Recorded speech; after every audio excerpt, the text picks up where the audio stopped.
آپ کو لے چلتے ہیں قومی اسمبلی جس کے اجلاس سے اس وقت خواجہ آصف اظہار خیال کر رہے ہیں۔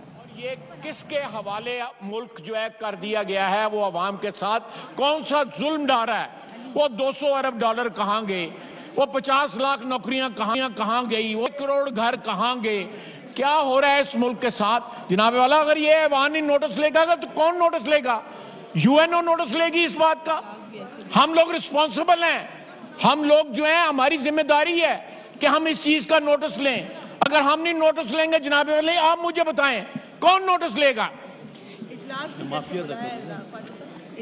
بلایا رات کو جس طریقے سے، اور رات کو 10 بجے اجلاس، جناب والا یہ کیا رات کو 10 بجے اور رات کو 10 بجے اندھیرے میں اجلاس بلاتے ہیں؟ یہ سمن ہمیں جو ہے ٹیلی فون پہ بتایا جا رہا ہے۔ ان کو یہ نہیں پتا ہوتا کہ اگلے 24 گھنٹے میں ہم نے کرنا کیا ہے۔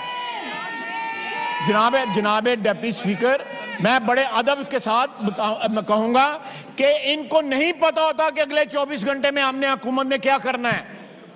ان کی نہ کوئی پلاننگ ہے، ان کے کئی وزیر بدل گئے، اور جو ہوا ہے، یہ جو معاہدہ ہوا ہے، وہ اس کی تفاصیل اس ایوان میں لے کے آئے۔ وہ جو خفیہ کیوں رکھی ہیں؟ ایک پارٹی نے احتجاج کیا ہے وہاں پہ جو پچھلے 15 دن سے پاکستان میں ہو رہا ہے یا پنجاب میں ہو رہا ہے، جی ٹی روڈ پہ جو کچھ ہو رہا ہے، وہ اس ایوان میں لائیں، اس کے اوپر بحث کی جائے۔ کیا ماجرا ہے؟ کیا ہو رہا ہے؟ یہ خفیہ کیوں معاہدے کیے جا رہے ہیں؟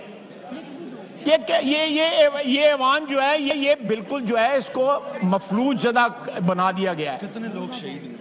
کوئی بتایا جائے لوگ شہید ہوئے ہیں، کتنی جانیں ضائع ہوئے ہیں، کتنے ارب روپے کا نقصان، کاروباری نقصان ہوا ہے، عوام کی جو نقل و حرکت ہے وہ ختم ہو گئی ہے جی ٹی روڈ کے اوپر۔ یہ جناب والا، یہ اس طرح نہیں چلے گا۔ یہ بڑی جلدی عوام کے ہاتھ ہمارے گریبانوں تک پہنچیں گے، جن لوگوں کو انہوں نے ووٹ دیا ہوا ہے۔ ان کے لیے مہنگائی ناقابل برداشت ہو گئی ہے جناب اسپیکر، ہمارے گریبانوں پہ ہاتھ پہنچیں گے۔ ہمیں ذمہ داری قبول کرنی چاہیے کہ آج ملک میں جو حالات ہیں وہ اس ایوان کی ذمہ داری بنتی ہے۔ یہ مقتدر ایوان ہے، آئین اس کو بالادست کہتا ہے اس ایوان کو، لیکن اس ایوان کو اس میں معطل بنا دیا گیا ہے۔ جناب ڈپٹی اسپیکر، یہ اس طرح جو ہے حالات نہیں چل سکتے، ملک تباہی کی طرف جا رہا ہے۔ کیا ہو رہا ہے؟ کیا ہو رہا ہے جناب ڈپٹی اسپیکر؟ اس پہ ڈیبیٹ کرائیں، اس مہنگائی کے اوپر اس ہاؤس میں ڈیبیٹ کرائیں۔ اگر یہ ہاؤس اس پہ ڈیبیٹ نہیں کرے گا تو کون کرے گا؟ چینی اور گندم کے نام پہ جہاں پہ جو فراڈ ہوئے ہیں، جن کا کہا گیا تھا کہ 1 مہینے کے اندر انکوائری رپورٹ آئے گی، اس پہ عمل درآمد ہوگا، کون سا عمل درآمد ہوا ہے؟ جناب ڈپٹی اسپیکر، نہ کوئی اکاؤنٹیبلٹی ہے۔ اکاؤنٹیبلٹی صرف ان لوگوں کے لیے ہے جو ان بینچز پہ بیٹھے ہوئے ہیں۔ وہ سارے کے سارے دودھ میں نہلائے ہوئے ہیں، یہ جو اس طرف بیٹھے ہوئے ہیں۔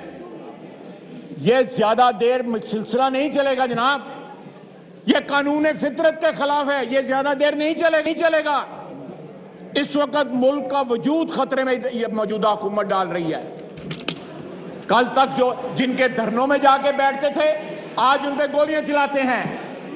کل تک جو ان کے ہیرو تھے، جن کا کاز لے کے اس اسمبلی میں بھی شور مچاتے تھے، آج ان کے ساتھ خفیہ معاہدے کرتے ہیں۔ کون سے خفیہ معاہدے کرتے ہیں؟ حکومت کی اس سارے جو احتجاج ہوا ہے یا جو خفیہ معاہدہ ہوا ہے، اس میں حکومت کے پلے کیا رہ گئے؟ جناب ڈپٹی اسپیکر، یہاں پہ مہنگائی کے اوپر ڈیبیٹ کرائیں۔ حکمران جو ہیں وہ ان کو عوام کے مفادات عزیز نہیں ہیں، لیکن اس ایوان کو عوام کے مفادات عزیز ہیں۔ صحیح جی، آپ ڈیبیٹ کرائیں، ہم ڈیمانڈ کرتے ہیں، اپوزیشن ڈیمانڈ کرتی ہے کہ مہنگائی کے اوپر ڈیبیٹ ہو۔ صحیح جی، عوام کے ساتھ جو ہو رہا ہے، اور تمام انکوائری رپورٹیں جو ہیں اس اسمبلی میں پیش کریں۔ چینی کی جو ہے رپورٹ وہ یہاں پہ پیش کریں، جو معاہدہ ہوا ہے وہ یہاں پہ پیش کریں۔ یہ ایوان کس لیے ہے؟ ہمارے یہاں پہ تقریریں کرنے، ہم انگوٹھے لگانے نہیں آئے ہوئے، ہم عوام کے حقوق کی حفاظت کرنے آئے ہوئے ہیں۔ جناب والا، اس طرح نہیں چلے گا۔ یہ کوئی نہ کوئی اس ایوان کو مجتمع ہو کے کوئی ایسا قدم اٹھانا پڑے گا کہ یہ عوام اپنے وجود کا احساس دلا سکے. یہ لوگ جو اس سائڈ پہ میرے بھائی اور بہنیں بیٹھے ہوئے ہیں یہ بھی اسی طرح پریشان ہیں جس طرح ہم ہیں. خاموشی اس لیے ہے کہ پارٹی کی مجبوری ہے. انہوں نے بھی جہاں سے ووٹ لیے ہوئے ہیں یہ بھی وہاں پہ جواب دے ہیں. یہ ایوان میں سارے آپ بھی جواب دے ہیں, آپ بھی ووٹ لے کے آئے ہوئے ہیں. اسپیکر صاحب بھی جواب دے ہیں. اپنے وجود کا احساس دلائیں. جناب اسپیکر یہ میری استدعا ہے کہ سیشن اگلے ہفتے اگر نیشنل سیکورٹی کا بڑا مسئلہ ہے, بڑا امپورٹنٹ مسئلہ ہے, اس پہ ضرور بریفنگ لینی چاہیے. ہم لوگ ضرور بریفنگ سنیں گے لیکن ساتھ ساتھ عوام کے مسائل جو ہیں ان کے اوپر بھی کوئی بریفنگ دی جائے کہ عوام کے ساتھ کیا کر رہے ہیں. بہت شکریہ. اور یہاں پہ مہنگائی جو ہے اس کا کیا علاج ہے حکومت کے پاس. ایک دن ریلیف پیکج دیتے ہیں, دوسرے دن بم گرا دیتے ہیں. میں ابھی باہر سے آ رہا ہوں, وہاں پہ لوگ کہہ رہے ہیں یہ 170 پہ چلے جانا پیٹرول جو ہے. چینی کام یہ ہم لوگوں کو چور کہتے ہیں, ہم لوگوں کو کہتے ہیں یہ ڈاکو ہیں. کچھ ڈاکو ان کے ساتھ مل کے باقی بقول ان کے جو باقی ڈاکو اس سائڈ کے اوپر رہ گئے. ہم تو چینی جو ہے 50 پہ بیچتے تھے, پیٹرول جو ہے وہ 70 پہ بیچتے تھے. بجلی جو ہے وہ کجا 11 روپے کی ایوریج بجلی کا ریٹ تھا. آٹے کا جو حال ہوا ہے. خواجہ آصف صاحب پوائنٹ آ گیا آپ کا, اس پہ پھر بحث آگے کریں گے انشاءاللہ. اجلاس چل رہا ہے, پہلا دن ہے جی. بہت شکریہ جی. جناب اکرم چیمہ صاحب.